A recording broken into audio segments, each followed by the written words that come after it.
Welcome back to Rad Smart Review RadBio edition. Hey there. So today we're tackling a really critical topic. It's all about understanding how we deliver radiation therapy and, tailor it for better patient outcomes. Altered fractionation. Yeah, we're going to break down the different ways we kind of mess with the standard schedule. Mm. Strategies like hyperfractionation, accelerated radiotherapy. And we'll even dive into a specific historical example, the chart regimen. Right. The core idea, always, is improving that therapeutic ratio. How do we crank up tumor control while dialing down or at least managing effects on normal, healthy tissues? Let's jump right in. Okay. So when we talk about conventional radiotherapy, we usually mean that schedule you see most often, right? Like 1.82 grays per fraction. Once a day. Once a day, stretching out over maybe 6 or 7 weeks. That's the usual. Right. And altered fractionation is exactly what it sounds like. It's anything that deviates from that. We're changing the dose per fraction, maybe changing how many fractions we give per day. Yeah. We're changing the total time the treatment takes. And like you said, the driving force is always that therapeutic ratio. We're trying to widen that gap, get more killing in the tumor, maybe less damage in the normal tissue. We'll find that sweet spot. Yeah, find a sweet spot where we get the same tumor control, but maybe with fewer side effects down the road. It's all about optimizing. And the radiobiology behind this is totally rooted in the 4 Rs. Remember those? Oh, yeah. Repair, reassortment, repopulation, and reoxygenation. Those are the pillars. Exactly. And the really important tool here, the thing we manipulate, is understanding the alpha-beta ratios. We talked about this before. Right. Early versus late tissue. Exactly. How early responding tissues and late responding tissues have just wildly different sensitivities to changes in the fraction size. It's all because of their differing alpha-beta ratios. That's the key. Okay, so let's unpack hyperfractionation first. This is where you use smaller doses per fraction than conventional, maybe like 1.1 or 1.2 gray. Yeah, something in that range. But you make up for it by giving more than one fraction per day. Right. Most commonly 2 fractions per day, which we just call BD. BD, exactly. And often, you're actually aiming for a higher total dose compared to conventional treatment. That's right, higher total dose. But you're delivering it over roughly the same overall treatment time, still maybe 6 to 8 weeks or so. So what's the main goal here? Well, it's really all about sparing those late-responding normal tissues. Okay, like what kind of tissues? Think structures like the spinal cord or the lung or the kidney. These are the ones with those characteristically low alpha-beta ratios, usually around 2 to 3 gray. And because they have that low alpha-beta ratio, they are super sensitive to the size of each individual fraction hit. Precisely. So by making the fractions smaller, you significantly reduce the biological punch on these critical late tissues. Okay, so that's the win. Less late toxicity for the same total dose, maybe? Less late toxicity for a given total dose, exactly. Or look at it another way. Since you're protecting those late tissues better, you might gain the flexibility to actually increase the total dose you deliver. Ah, so you can push the tumor dose higher? Potentially, yeah. Yep. Push tumor control higher while keeping those late side effects manageable. It gives you options. You mentioned something about reoxygenation, too. Yeah, there's maybe a slight angle there. With twice-a-day treatments, maybe you don't rely quite as heavily on complete reoxygenation between fractions compared to once daily, but that's probably secondary. Right. The main radiobiological lever you're pulling with hyperfractionation is really that differential sensitivity based on alpha-beta. Low for late tissues, generally higher for tumors or early tissues. So you hit the tumor harder relative to the late normal tissues. You got it. More bang for your buck on the tumor side for the same level of late tissue damage. And you mentioned this becomes really important with any twice-a-day schedule, the interfraction interval. Absolutely critical. You must give enough time between those fractions for the normal tissues to carry out the repair of sublethal damage. We'll come back to that. Okay. Now, let's pivot a bit. Let's talk accelerated fractionation. Here, the playbook is different. Right. The goal isn't primarily about sparing late tissues by shrinking the fraction size way down. It's more about cramming the same, or maybe a slightly smaller total dose. Using similar fraction sizes to conventional. Right, similar fraction sizes, but getting it all done in a much shorter overall treatment time. Okay, so how do you manage that? Just more fractions per day again? Pretty much, yeah. Just like hyperfractionation in that sense, often BID, but sometimes even 3 times a day, TID. And the target here is different. What's the rationale? The big bad guy we're fighting with accelerated fractionation is tumor repopulation. the tumor growing back during treatment. Exactly. Yeah. Over a standard 6 or 7 week course, especially in aggressive cancers, some surviving tumor cells can just start dividing and growing back right in the middle of everything. It undermines the treatment. It's like the tumor fighting back, you said, and it doesn't start immediately. Usually not. There's often a lag phase. But for many human tumors, think head and neck cancers are a classic example, it can really kick in around the 4th or 5th week of a conventional schedule. Wow. And once it starts, it's like you're losing ground every day the treatment drags on. So by significantly shortening the overall treatment time, You cut that off at the knees. you basically take away the tumor's opportunity to repopulate effectively. You minimize the amount of radiation dose that's just effectively wasted trying to keep pace with that tumor growth. Makes sense. But there's always a trade-off, right? What's the downside of compressing the schedule like that? Yeah, the main trade-off is often increased acute normal tissue toxicity. Ah, the early side effects. Right, tissues that turn over quickly, like the lining of your mouth, the mucosa, or the skin, Yeah. they just don't get as much time to repair and replace cells between daily fractions when you speed everything up. So you see more severe mucositis, skin reactions, that kind of thing. Exactly. More severe, sometimes quite painful, acute reactions. They can be dose-limiting. And what about treatment breaks? Sometimes you need them for those acute reactions. You do sometimes, but you have to be really careful. Those breaks can totally undo the benefit of accelerating the treatment in the first place. Because you're giving the tumor time. Time to repopulate, exactly what you were trying to avoid. It's a tricky balance.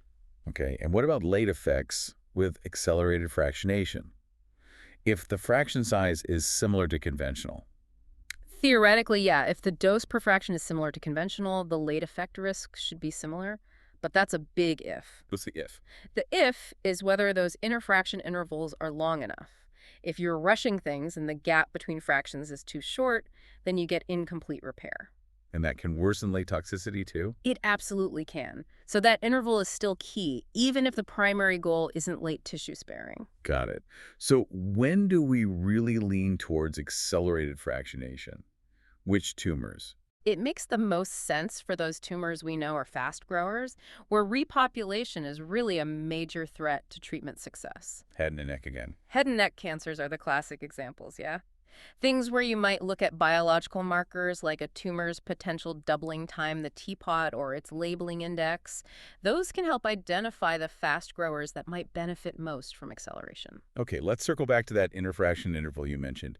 You said it's critical for multiple fractions per day. Absolutely non-negotiable, really. Its primary job is allowing those normal tissues enough time to repair the sublethal damage between the radiation hits. Now, I remember reading that in vitro, in cell cultures, repair seems pretty fast, like an hour or two maybe? Yeah, in a dish, it can look quick. Yeah. But studies looking at actual tissues in vivo, especially in animal models, show that full normal tissue repair can actually take longer. Okay. If you hit the tissue with the next fraction too soon, and the critical threshold seems to be somewhere around 4 to 6 hours, you can definitely cause increased damage. The repair just wasn't finished. So that's where the rule comes from. That's exactly where the general rule of thumb and a crucial board pearl comes from.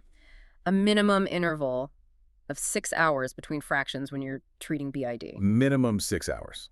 Got it. If you cheat on that interval, if you shorten it too much, normal tissues don't fully recover before the next hit.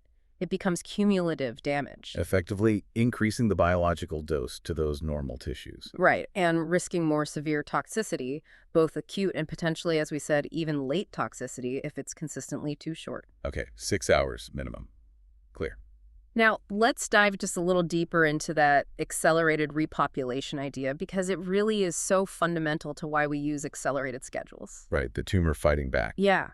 It's this phenomenon where during a course of fractionated radiation, the surviving tumor cells somehow get triggered. They get this signal to kick their proliferation rate into overdrive. And like we said, it's not right from day one. Nope. It usually kicks in after that lag phase, often around week 4 or 5 in a standard 6 or 7 week course. This is particularly well documented in, again, squamous cell carcinomas of the head and neck. Okay.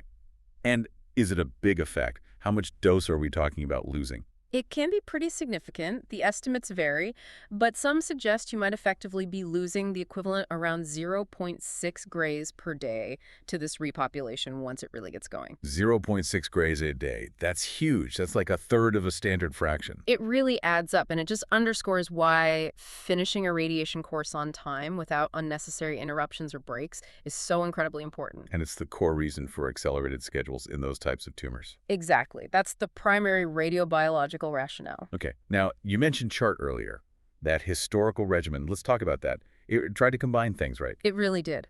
CHART stands for Continuous Hyperfractionated Accelerated Radiation Therapy. Wow, okay. Continuous, hyperfractionated, and accelerated. That sounds intense.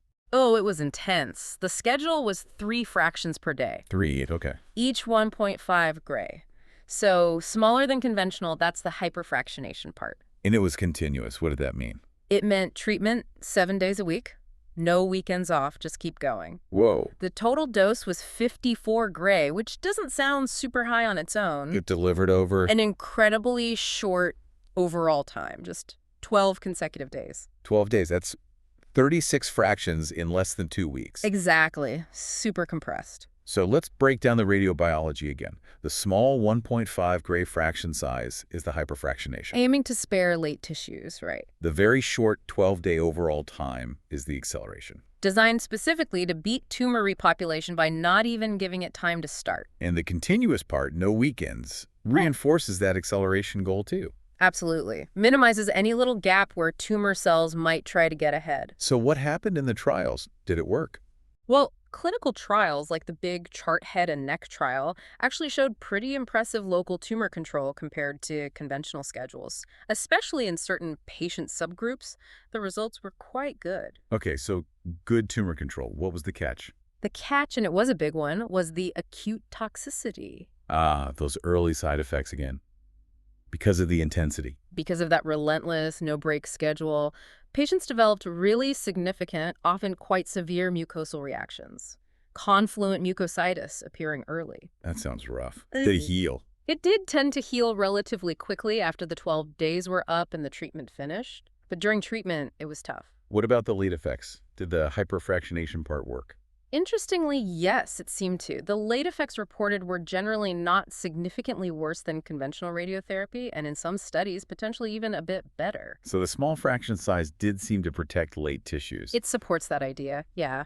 But treating patients 3 times a day, 7 days a week? Logistically, it's a nightmare. Hugely demanding on both the patient and the clinic staff, the machines, everything. And that's why it didn't really take off. That logistical challenge is a major reason why CHART hasn't been widely adopted, despite the good tumor control numbers seen in the trials. It's just very hard to implement routinely. Was there a version without weekends? There was. They tried a modification called Chartwell Chart Weekend Less. Basically took Saturday and Sunday off. Yeah. Generally, it didn't show the same level of benefit as the full continuous chart. Losing those 2 days seemed to matter for the acceleration effect. Interesting. Okay, so JART is a fascinating, if demanding, example. Now let's discuss a concept that maybe puts a bit of a limit on the hyperfractionation idea. The flexure dose, D sub F. Right, the flexure dose, or D sub F, it's this idea that, okay, reducing the dose per fraction does increase tissue sparing, right? Because you're allowing more time for repair of that sublethal damage, hitting the beta component of the LQ model. Yeah. But that benefit doesn't go on forever. It's not infinite sparing just by making fractions tinier and tinier. There's a point of diminishing returns. Exactly. There's a point, or maybe a dose range, where if you make the fraction size any smaller, you get very little, if any, additional sparing effect. The dose-response curve for fractionation kind of flexes or flattens out in terms of sensitivity to further reductions in fraction size. Why does that happen radiobiologically? Well, in the linear-quadratic model framework, think about alpha and beta kill. As the dose per fraction gets really low, the cell killing becomes almost entirely dominated by the linear alpha component. Okay. The quadratic beta component, which is where that fraction size sensitivity and a lot of the repair potential comes from, becomes pretty negligible.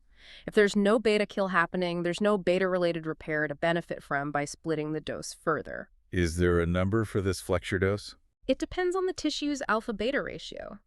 A common rough estimate you sometimes hear is maybe around 0.1 times the tissue's alpha-beta ratio, but the principle is really about the point where that beta component's contribution just becomes minimal compared to the alpha component. So what's the clinical takeaway?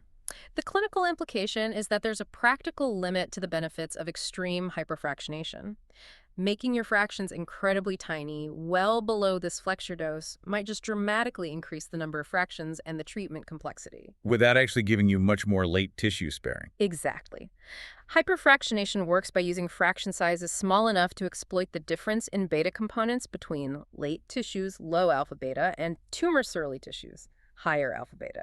You want to be in a range where that difference matters, not necessarily so low that you've eliminated the beta effect entirely and get no further differential sparing. Okay, that makes sense. It puts a boundary on things. It does. All right, so bringing this all together, this is a really practical question, right? Yeah. How do you actually decide which schedule to use in the clinic for a given patient? Yeah, that's the million-dollar question. The choice between conventional, hyperfractionated, accelerated, or maybe even some kind of hybrid approach, it depends heavily on several factors. Like the tumor itself. Definitely. The specific tumor type, how fast you expect it to grow its proliferation rate, where it's located is huge, obviously. And crucially, which normal tissues are right next door and how sensitive or tolerant they are. So for those tumors where you're really worried about repopulation. The ones you know have a high labeling index or a short teapot head and neck cancers keep coming up, accelerated fractionation is often the strategy you consider first to try and improve outcomes. And that might mean? That might mean treating 6 fractions per week instead of 5, or going to BD treatments just to shorten that overall treatment time and beat the repopulation clock. Okay. On the flip side, if sparing a critical structure is the absolute top priority, like the spinal cord. Exactly. If you're dealing with a critical structure with a known low alpha-beta ratio right in the field, and sparing that late responding structure is absolutely paramount, then hyperfractionation looks really attractive. Using those smaller fraction sizes. Smaller fractions, potentially allowing a higher total dose for the same late effect risk, or just reducing late effects for a standard dose. It gives you that advantage for late tissue sparing. And you said this before, but it bears repeating. The non-negotiable rule. The non-negotiable rule, one you absolutely must remember for board exams and for safe clinical practice, is that minimum 6-hour interfraction interval whenever you're giving multiple fractions per day. Got to let those normal tissues repair. You have to allow for normal tissue repair, full stop. And trying to avoid unplanned treatment breaks seems critical too. Oh, absolutely. They are the enemy, especially of accelerated schedules, because they just give the tumor that time to repopulate and can really undermine your treatment efficacy. What if a break is unavoidable? Illness, machine breakdown? It happens. And if it does, you sometimes have to consider compensatory dose adjustments, adding extra fractions, or increasing dose later. But honestly, the science around exactly how to compensate is complex and not perfectly defined. Best to avoid breaks if at all possible. Right. Okay. All right, maybe we should distill this down into some clinical pearls, the absolute must-know facts, especially as you're studying or getting ready for boards. Yeah, let's do some pearls. Pearl 1. Pearl 1, hyperfractionation. Think. Smaller dose per fraction, more fractions total, similar overall treatment time, usually a higher total dose. What's the key goal? Spare late effects. Spare late effects. Bingo. Okay, Pearl 2. Pearl 2, accelerated fractionation. Think. Similar total dose and fraction size to conventional, but squished into a shorter overall treatment time, usually achieved by giving more fractions per day. Key goal. Combat tumor repopulation. Combat tumor repopulation. Perfect. Pearl 3. Pearl 3. That critical interfraction interval for multiple daily fractions, Yeah. BID, TID, Yeah. what's the minimum time? 6 hours, minimum 6 hours. Minimum 6 hours. You got it. For normal tissue repair. Pearl 4. Pearl 4, accelerated repopulation. When does it typically kick in during conventional therapy? Around week 4 or 5. Around 4 to 5 weeks, yeah. It's the tumor fighting back, dividing faster. You minimize it by shortening the overall treatment time. Got it. Pearl 5. Pearl 5, chart. What does it stand for again? Continuous hyperfractionated accelerated radiation therapy. Nice. Combined small fractions, multiple daily fractions, continuous treatment. What were the key outcomes? Showed excellent local control in some head and neck trials, but really severe acute toxicity. Yeah. And logistically tough. Exactly. Good control, bad acute effects, hard to do. Okay, and Pearl 6. Pearl 6, the flexure dose, also called D sub F. What's the concept? It's that dose per fraction below which you don't really get much more tissue sparing from making the fractions even smaller. Perfect. It's related to the alpha-beta ratio and the point where the beta component contributes very little to cell kill, limit to fractionation benefit. Okay, those are good pearls. Feel ready for a quick board blitz. See if they stuck. Let's do it. Fire away. Question 1. A radiation therapy technique uses 1.2 gray per fraction, given twice daily, for a total dose of 81.6 gray over 7 weeks. This is best described as A, hyperfractionation, B, conventional fractionation, C, accelerated fractionation, D, hyperfractionation. Okay, let's see. 1.2 gray is smaller than conventional. Twice daily means more fractions. 81.6 gray is a high total dose. 7 weeks is a conventional time frame. Small fraction, high total dose, same time. That's got to be D, hyperfractionation. Correct. D, hyperfractionation. Explanation matches yours perfectly. Question 2. What is the primary radiobiological rationale for using accelerated fractionation in radiotherapy? A, increase repair in normal tissues. B, maximize reoxygenation. C, reduce late complications. D, minimize tumor cell repopulation. Accelerate. That's all about speed, Yeah. right? Fighting the tumor growth during treatment. So it's D, minimize the impact of tumor cell repopulation. Correct again. D, explanation. Accelerated fractionation's main goal is shortening the overall time to counteract tumor repopulation. Question 3. What is the generally recommended minimum time interval between radiation fractions when treating twice a day, BID, A, 1 to 2 hours, B, 3-4 hours, C, 6 to 8 hours, D, 12 hours? Ah, the non-negotiable rule. That's got to be C, 6 to 8 hours, with 6 being the typical minimum cited. Correct. C, 6 hours minimum is needed for adequate repair of sublethal damage in normal tissues. Question 4. Accelerated repopulation in tumors typically becomes a significant factor requiring consideration after approximately how many weeks of conventional daily radiotherapy? A, 1 to 2 weeks, B, 2-3 weeks, C, 4 to 5 weeks, D, 7-8 weeks. We talked about that lag phase. Yeah. It usually ends around C, 4 to 5 weeks. That's when it often kicks in for tumors like head and neck. Nicely done. Correct. C, explanation. For many tumors, especially head and neck squamous cells, accelerated repopulation is thought to begin around the 4th to 5th week.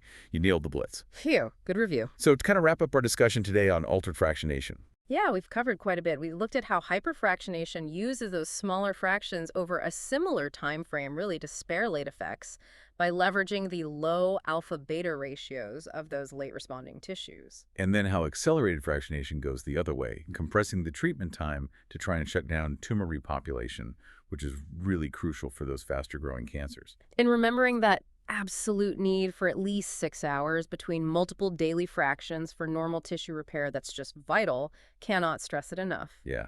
And we touched on the flexure dose as sort of a conceptual limit, reminding us that just shrinking fractions smaller and smaller indefinitely won't give infinite sparing benefit. There's a floor. Right. And regimens like CHART showed us both the powerful potential but also the very real challenges and toxicities of combining these radiobiological principles really intensely in the clinic. So ultimately, understanding these altered schedules, it's all about using our knowledge of the 4 Rs, and especially those alpha-beta ratio differences, to try and get the biggest possible therapeutic advantage, that widest therapeutic ratio for our patients. Exactly. Tailoring the treatment. So as you think about applying this, maybe something to consider is this. If you can achieve better tumor control by altering fractionation, maybe with an accelerated schedule, but it comes at the cost of significantly more severe acute toxicity. How do you weigh that? How do you balance that potential long-term benefit against the patient's quality of life and experience during treatment? It's a constant clinical and, frankly, ethical balancing act we face. That's a really important point. And for more practice, including oral board style questions, and to keep reviewing these critical radiobiology topics, definitely head over to radionicsmartlearn.com. Thanks for diving in with us today.